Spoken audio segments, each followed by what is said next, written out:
A reading from the book of Genesis. The Lord said to Abram, "Go forth from the land of your kinsfolk and from your father's house to a land that I will show you. I will make of you a great nation, and I will bless you. I will make your name great, so that you will be a blessing, and will bless those who bless you, and curse those who curse you. All the communities of the earth shall find blessing in you."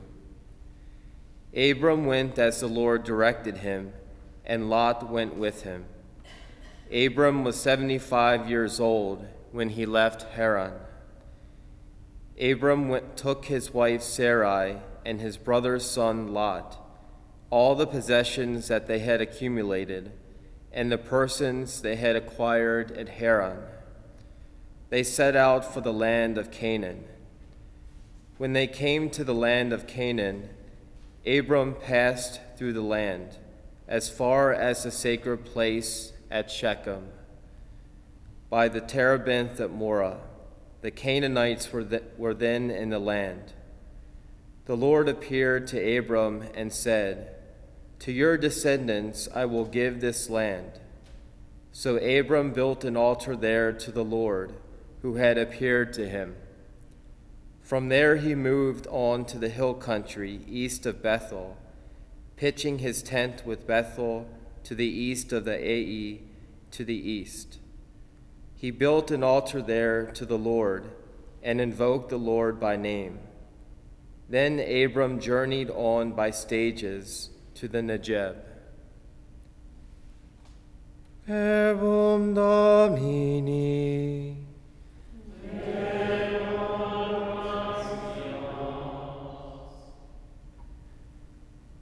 Blessed the people the Lord has chosen to be his own. Blessed the people the Lord has chosen to be his own. Blessed the nation whose God is the Lord, the people he has chosen for his own inheritance. From heaven the Lord looks down, he sees all mankind. Blessed the people the Lord has chosen to be his own. See, the eyes of the Lord are upon those who fear him, upon those who hope for his kindness, to deliver them from death and preserve them in spite of famine. Blessed be the people the Lord has chosen to be his own. Our soul waits for the Lord, who is our help and our shield. May your kindness, O Lord, be upon us, who have put our hope in you. Blessed be the people the Lord has chosen to be his own.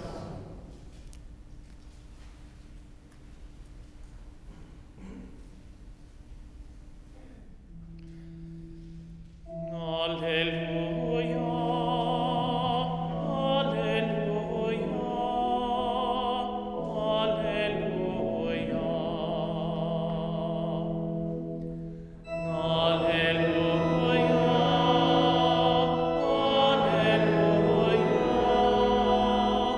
alleluia.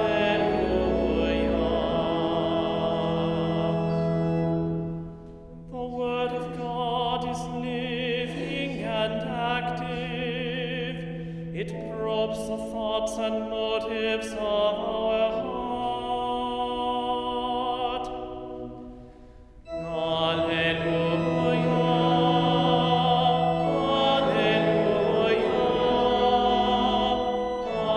alleluia. Dominus vobiscum.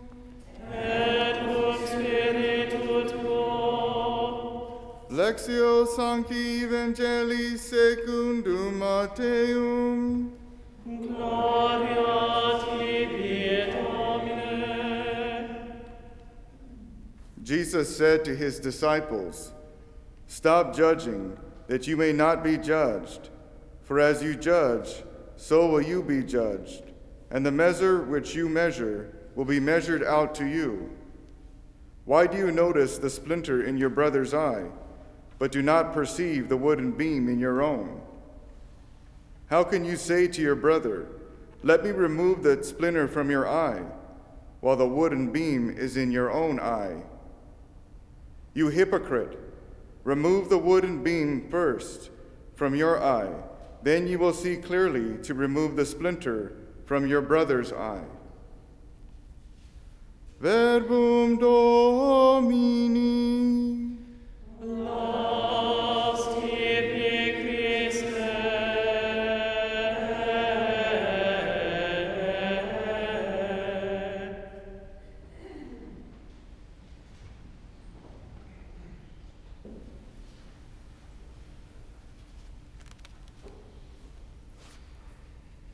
Today's gospel's pretty powerful.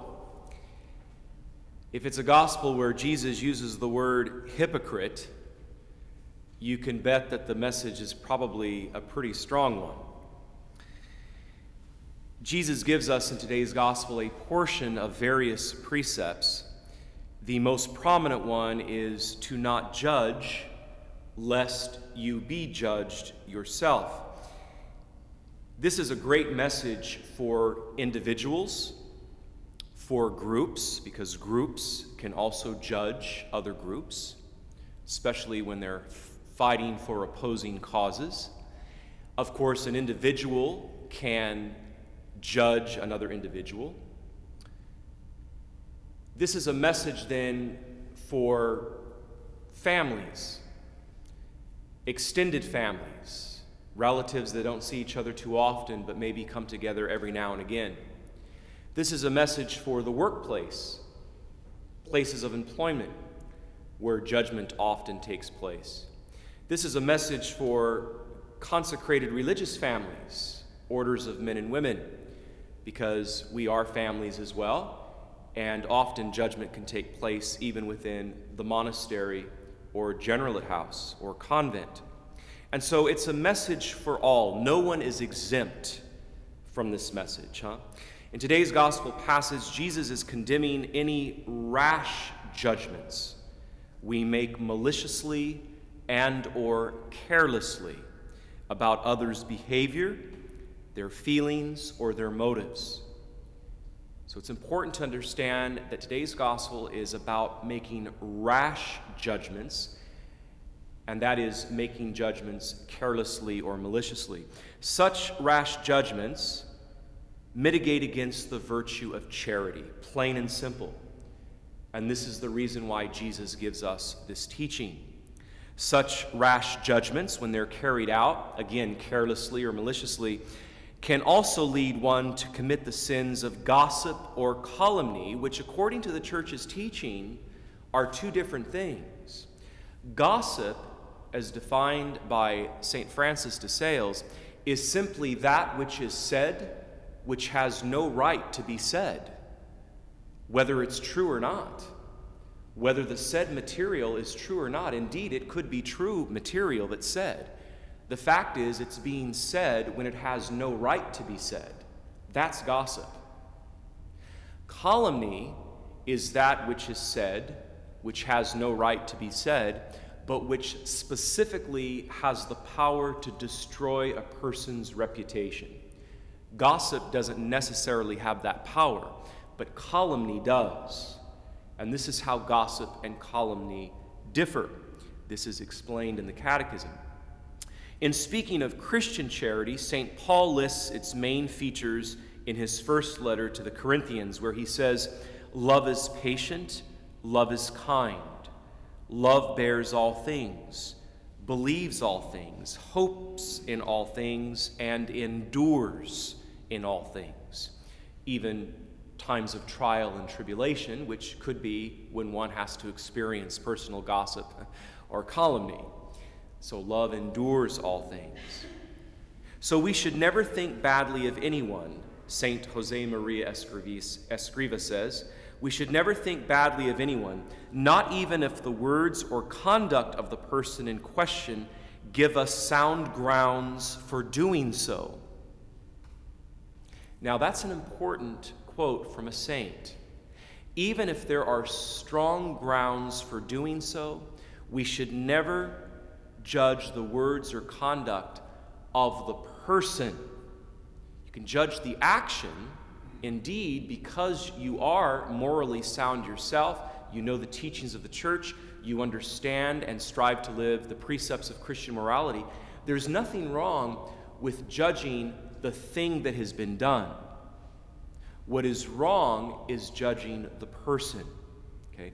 This is the distinction made by the church's moral teaching in regards to objective judgment versus subjective judgment. Okay? We can judge objectively. Okay? If I objectively see something done that I know through my Christian moral upbringing is surely wrong, it goes against the church's teaching, I can judge objectively. Okay? Abortion is an intrinsic evil. I know that emphatically. Nothing can shake me from that truth, that abortion is an intrinsic evil with a capital T. But the woman who undergoes the abortion with her child, I don't know where she's at. So subjectively, I cannot judge her. Instead, I want to give her the truth. I want to lead her to the fullness of truth. So again, St. Jose Maria Escriva, we should never think badly of anyone, in other words, the person, not even if the words or conduct of the persons, this is the objective material now, even if the words or conduct of the person in question give us the grounds to do so. Well, how would the words or the conduct of the person, the material thing they've done, even give us the grounds to do so in the first place? Because we are informed Christians, that's why. We know the precepts of the faith, that's why. This is how we are able to objectively judge words and conduct. But in doing that, we should never judge subjectively, or as St. Jose Maria Escriva says, never think badly of the person. Okay? So again, the simple distinction between the ability to make objective judgments of the situation, which you can do, okay, versus the subjective judgment, meaning the individual subject, the individual person. He also goes on to say, St. Escriva, let us then be slow to judge. Each one sees things from his own point of view, as his mind, with all of its own limitations, tells him, and often through eyes that are filled and dimmed by passion. Okay. And this is the person who's doing the judging. In other words, they themselves are weak. Let us be slow to judge then.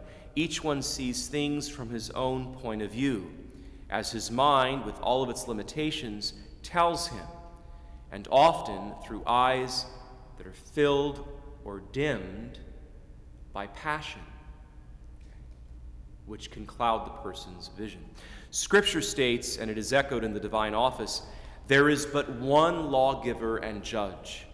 Who then are you to judge your neighbor?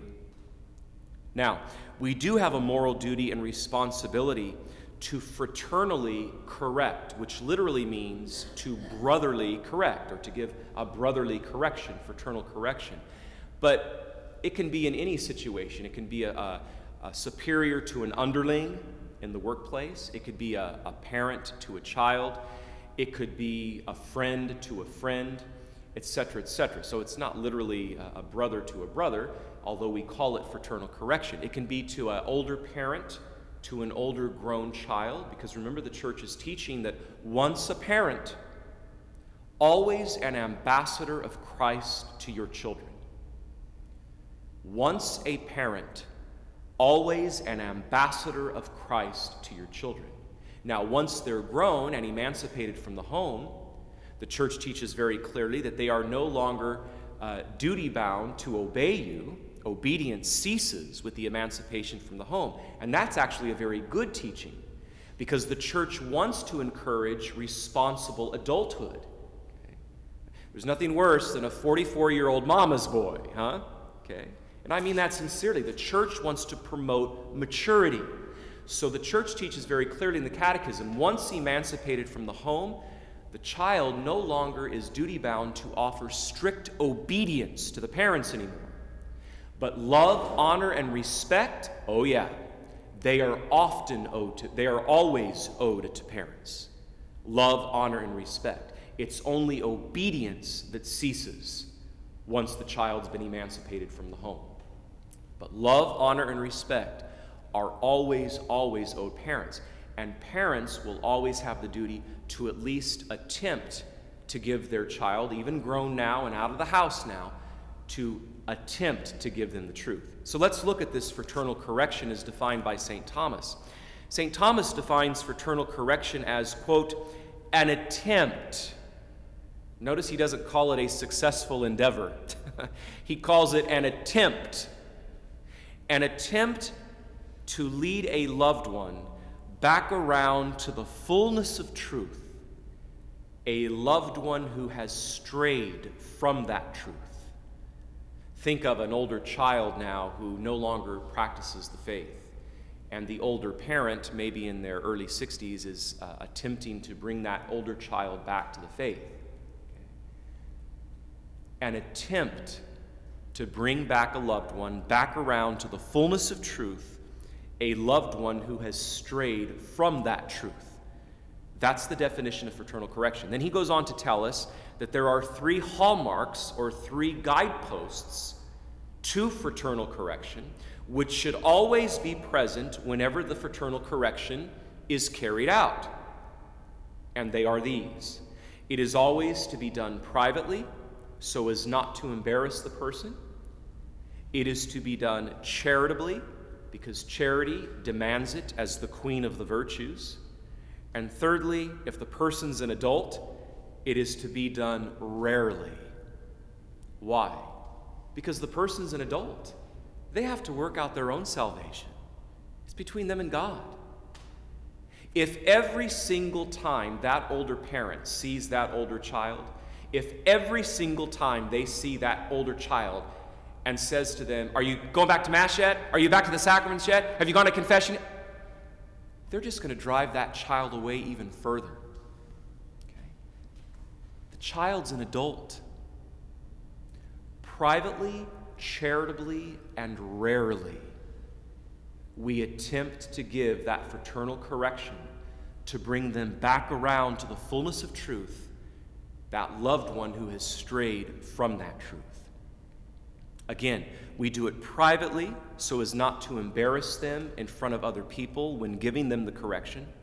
We do the correction charitably because charity demands it as the queen of the virtues. And we do it rarely if the person's an adult, precisely because they're an adult.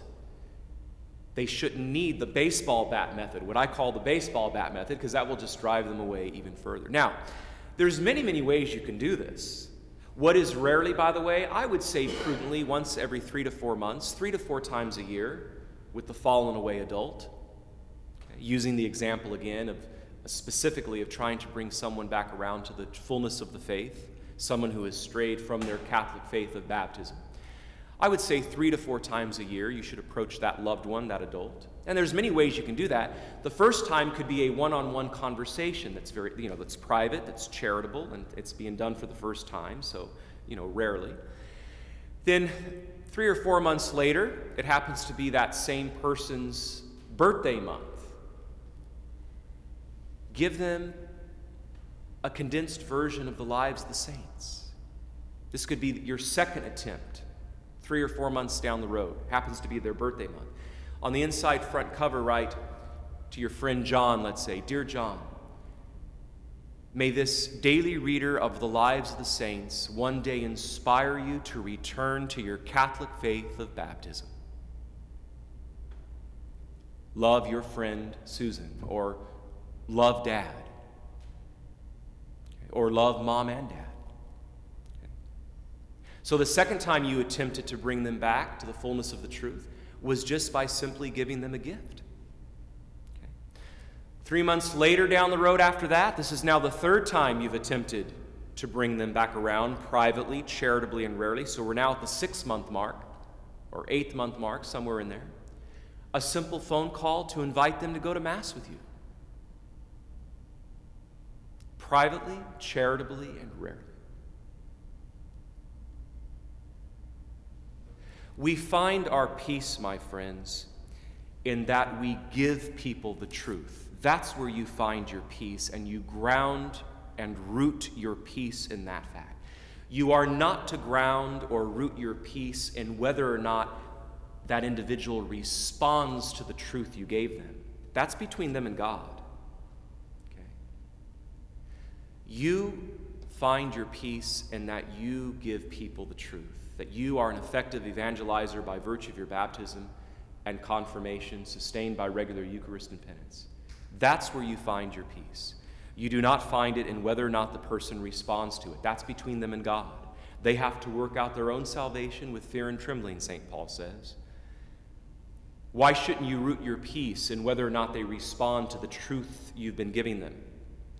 Because if they respond to it and all of a sudden start coming back to the sacraments and you root your peace in that, what happens just 1 month later, just 4 weeks later, when all of a sudden they're back to their old ways and they're no longer going to Mass again? That will disrupt your peace. But if you will have never have put your peace in the fact that they return to the church in the first place, then when they do leave again, it won't disrupt your peace. Rather, you put your peace, you find your peace, you ground your peace in that you give people the truth. The rest is up to God. When you follow these 3 simple hallmarks of giving fraternal correction privately, charitably, and rarely, you find yourself not so condemnatory towards other individuals, making subjective judgments towards them, but rather limiting yourself, which you should, to the objective judgment of the situation. That you can do, but the subjective judgment is up to God. Again, verses 1 and 2 in today's gospel state, "Do not judge others, so that you may not be judged by God." Clearly, the judgment referred to here in the gospel is a condemnatory judgment. Therefore, if we do not want to be condemned by God, we should never condemn our neighbor.